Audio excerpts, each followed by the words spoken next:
All right, folks, I'm just going to see if you can see us now on the live stream. I'm going to refresh and go back. Yep, we are live. We are live. Yay! Yay! Perfect. Okay. Great. Okay, guys, thanks for your patience. Hopefully, you'll find us over here on this second stream. I'm going to just refresh my browser. So, happy Mother's Day, everybody. And yeah, we are talking about rosé this evening, which I think is apt, not to be stereotypical or anything, but I think it's a lovely wine to celebrate Mother's Day. Okay, we're people are catching where we are now. Okay, so that is what our topic is tonight. But before I introduce our guest fully, I want to ask you to share this post. As you know, we always draw for a winner. That will be next week, based on those who share and comment on this post. Tell your friends and family why they might like to join this conversation, even if they catch the replay. That's always a good thing. And you can like, follow, etc., and catch this recast anytime during the week. All right, so let me get to our guest this evening. She is a master of wine who's been writing about wine for more than 20 years. She's the president of the jury of the International Rosé Championship and has judged many other competitions. She's also edited the Provence section for both Oz Clarke's annual pocket wine book and Jancis Robinson's World Atlas of Wine. She's the Provence specialist for the Wine Scholar Guild and has written for Decanter Magazine, Imbibe, Drinks Business, Harper's, among others. And her book, Rosé: Understanding the Pink Wine Revolution, has garnered a lot of critical acclaim. She lives in southeastern France between Provence and Liguria, but she's traveling this evening, and so she joins me live now from London, UK. Welcome to the Sunday Sipper Club, Elizabeth Gabay. Hello. Hi, Yes. thank you so much for staying up so late and persisting through these tech issues, which seem to plague us. But I'm so glad we're finally connected, Liz. Okay. And you Yes. prefer Liz, right? Yeah, Liz is good. Yeah, Okay, good, Elizabeth good. All right, all normal. right. Elizabeth or Liz. Okay. So let me just tap into where folks are here on. Okay. So Gilman is here. Happy Mother's Day. Folks, tell me where you're logging in from and where you are, what's in your glass this evening. Guiane, she's here with a great rosé, a Côte de Rosé from Gerard Bertrand. Lori Sweet has joined us. Excellent. And Andrea Shapiro is here. Terrific. All right. So folks will find us. So Liz, let's dive right in. What prompted you to write this book about rosé? What was the moment you thought, I've been interested in rosé for a long time, but what really made you want to write a book about it? It was actually the opposite. Ah, I was asked by a publisher to review a book, and I said, yeah, sure. It's evening, and I said, oh, I don't suppose you into Provence. And they said, we'll come back to you. And I thought, okay, this is okay. And 10 minutes later, they rang back and said, actually, forget Provence. They'd be more interested in a book on rosé. ah, And okay. I a bit about rosé, and my husband don't like rosé. Mm-hmm. And I said, yeah, but it's a book, and it's going to be easy. It will just be an easy guide to rosé. And then I started researching it, and I became addicted to rosé. So so it changed. So I'd never even thought of a book on rosé. It was just one of those accidental things that Okay. happened. Oh, awesome. Great, great, great. Okay. Well, Gilman's here from Connecticut, and Gus Clemens is here from Texas. He's recommending his Mother's Day wine. He writes about wine as well. Fantastic. Deb is here from Vancouver. Rochelle is in Ottawa. Folks, are you hearing and seeing us, all right? Like, is the audio and the visual okay? I want to know if you could let me know in the comments. Rick Dalderis is here from Paso Robles, California. He's drinking a Cass 2018 Oasis. All right. So that's an interesting start, Liz. So, as you researched and wrote the book, what was kind of the most surprising insight that you came across? There were two sides, really. So I started on, I'm writing this book about rosé, and I started asking people, can you tell me about any interesting rosé that you know about? This action was, you are joking, they're writing a book about rosé, there's not, it took an enormous amount of time to convince people that I was being serious. So that was a really big surprise. I hadn't expected maybe the sort of slightly snob situation from a lot of people. Even some winemakers were saying, you just make rosé, don't make serious wine. So it took a lot of work from my side to convince everyone else that I wasn't serious. Okay. So that was a really big lesson to learn. And then as I started looking for information, I was just gobsmacked. The history of rosé is much older than I actually thought, and far more far-reaching. And so then this quick and easy book just grew and grew and grew. And how long did it end up being in the end, this quick and easy book? Well, I reached the word count of 100,000 words. Oh, wow. And I was cutting back like mad, so it was a lot shorter than I wanted it to be. Right. And I was just saying, I was so frustrated. There was so much I wanted to put in. Wow. And the publisher was saying, no, can't, no more. Are you going to come out with volume 2 or something like that? Yeah, well, I'm working on a second edition that will have a lot of updates that I've picked up in the past 2 years. And I would also like to work on a rosé book that is, the current book is focused on country by country. And I would like another rosé book to be focused on grape varieties and soil and winemaking techniques. So it's looking at it from the other point of view. Okay, great. Now, so give us some context, sort of like how much rosé is consumed, say, in France versus North America. Well, one of the problems is that statistically, the amount of rosé that is produced is calculated by how many red grapes are grown. Okay. So you have to take the statistics of what is grown and then look at what's being made, and then what is consumed.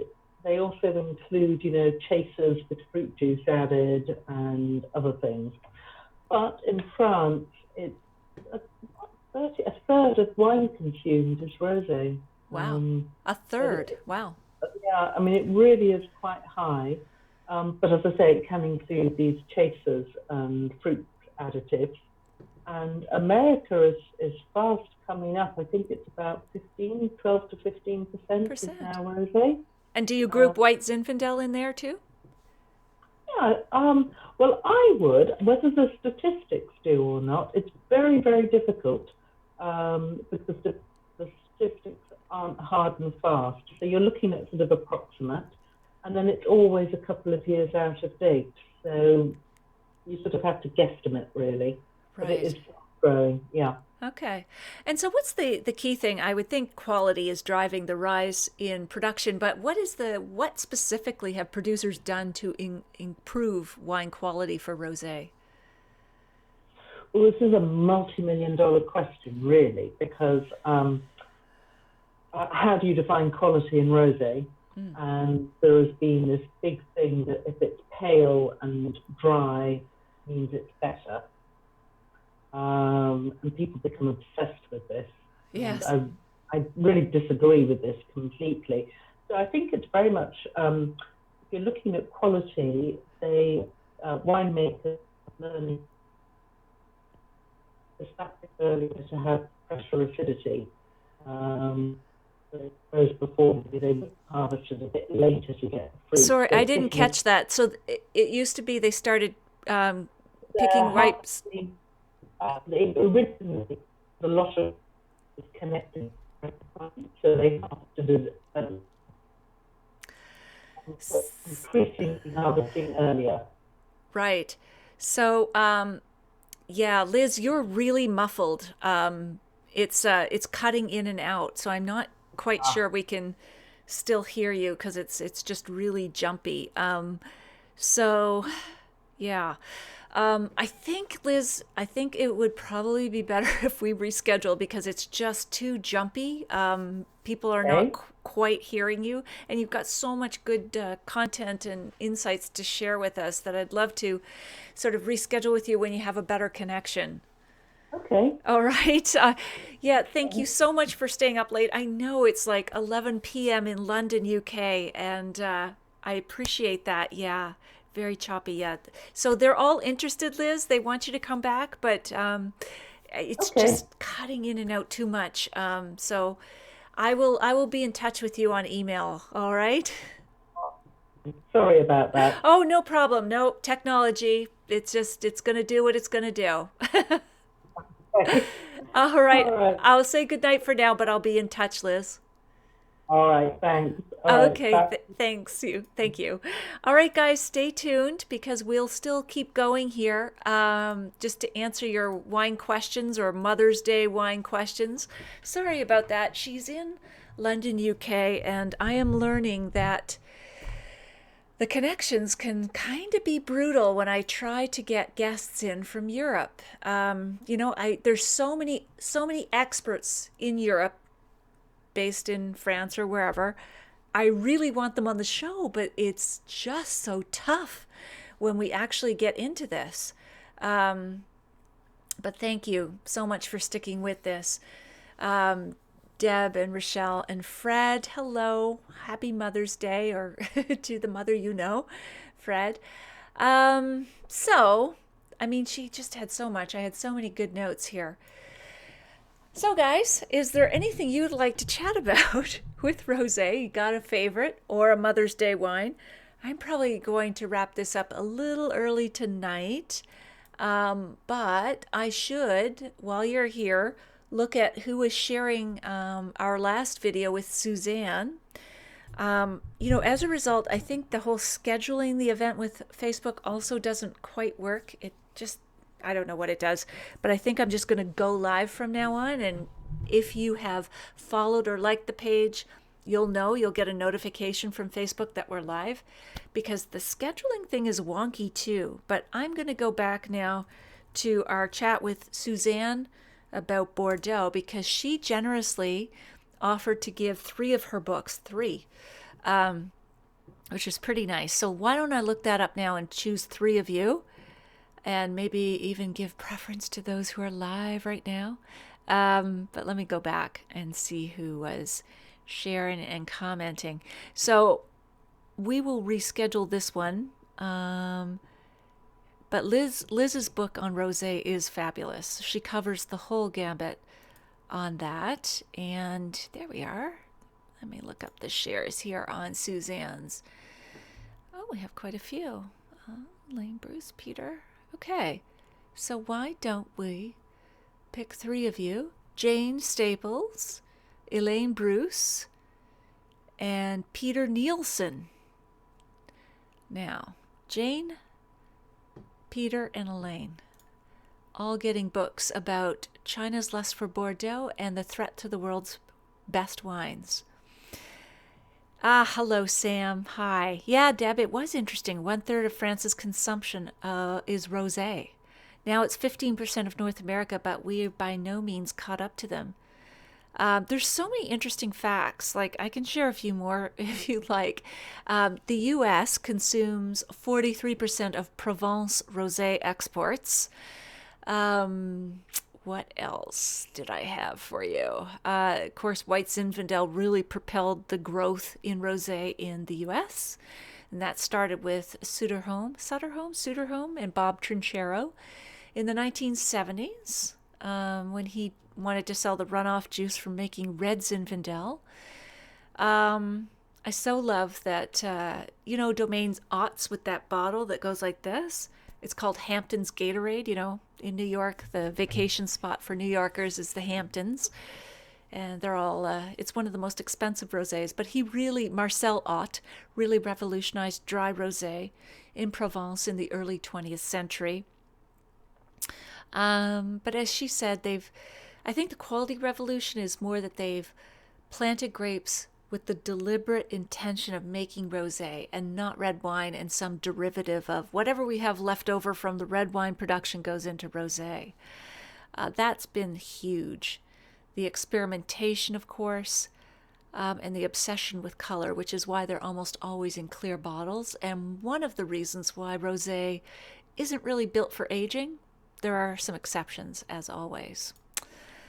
Right. Guienne says, where do we do best rosé, BC or Ontario? Oh, tough question. So I love the rosés I taste from both provinces. We produce far more rosé, but we produce far more wine in Ontario, Guienne.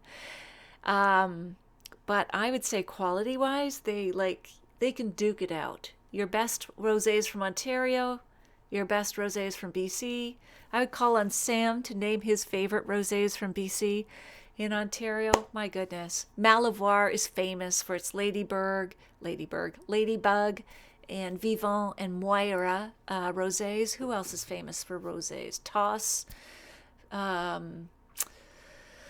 Featherstone, Flat Rock. I mean, there's so many great rosés. I know the answer to that one. BC makes the best rosé, and of course I'm not biased. Of course you're not, Sam. Of course not. BC rosé.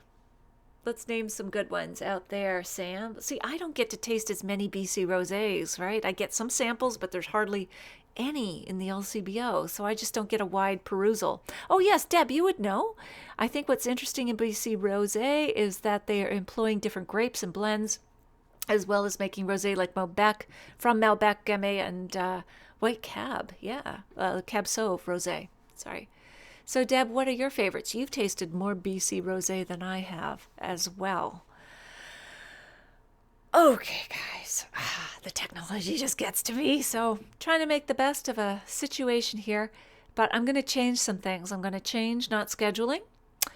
And I'm going to change, I'm going to have to focus on North American guests, including Gus. And I'm not doing that, Gus, just because you're in North America, but Gus is going to be an upcoming guest. I just need to connect on a date with Gus. He's in Texas, because it's just brutal, the connections over the ocean. Mark, hey, she's loving the latest Trius Rosé from Ontario. It's not a go-to, but I think I'd like to explore rosé more. Yeah, especially the dry rosés, Mark. Gus, he has a review for Domain Ott 2017. Elegant, smooth, noteworthy. Yeah, lovely. Ooh, that's a nice review, Gus. Wow, it's a big review. Put your link in there too, Gus, where we can find this. Yes, $25. That would be nice. That's US dollars. We pay more like 35, upwards to 40. And then there's that Whispering Angel that has everybody in a frenzy. And they've got a $45 rosé in Ontario right now. They've got Whispering Angel, then Rock Angel, then I don't know what else. But quite the marketing phenom. And of course, there's Miraval by Brad and Angelina, who are no longer together. But of course, Gus. So many rosés. Well, folks, thank you so much. Oh, great, Gus, for joining me here, for being loyal, for finding me when the schedule post did not work.